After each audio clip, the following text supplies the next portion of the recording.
One thing about gambling addiction is you can hide it. It progressed every year. I mean, from when I was 17 to 24. I placed my first bets through a bar in La Crosse, and actually the thing that got me hooked is the first week I ever bet, I had bet $100 on each game I bet 7 games, I won all 7 games.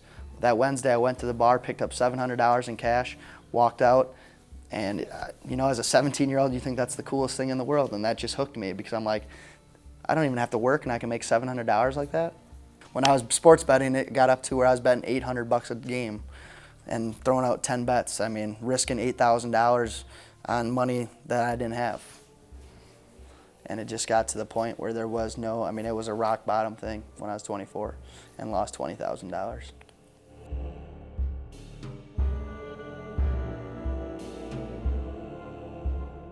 When you put money on a game, it makes it that much easier to watch the game. You have more invested, your interest is right there. And so for me, all of a sudden I thought I was gonna win every game, and after I lose 10 in a row, I'm like, well, I gotta hit one of these sooner or later, and you know, all of a sudden you're down $5 grand.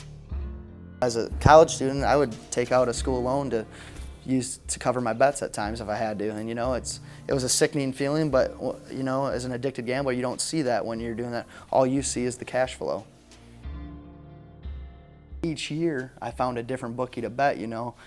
This bookie wouldn't take my bets because he knew I lost money.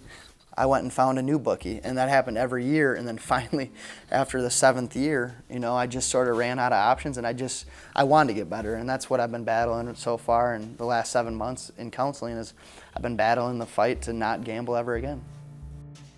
One thing when I met with my counselor, he goes, the best thing for you is to have to pay your debt back on your own.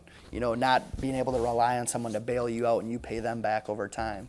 You know, so every paycheck I've been paying back my debt to whoever, and it's actually sort of woken me up and said, wow, I just worked 80 hours for $1,200 and now I'm giving it all $1,200 away.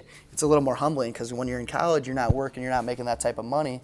So you think you can just make some bets and get some easy money. Well, now I'm working 80 hours and working my butt off to pay people back. If you're getting in an issue where you're losing sleep over gambling, if you're doing too much, if you're hurting yourself, hurting a relationship, seek help. I mean, that's the biggest thing. You know, you can say you're gonna stop, but you can't. I mean, you're not gonna fool anybody. I mean, you gotta really actually seek help, and that's one thing that I would tell so many people. For 6 years, I didn't seek help. You know, I told people I'm gonna quit. Finally started seeing counseling, and honestly, it's been very helpful for me.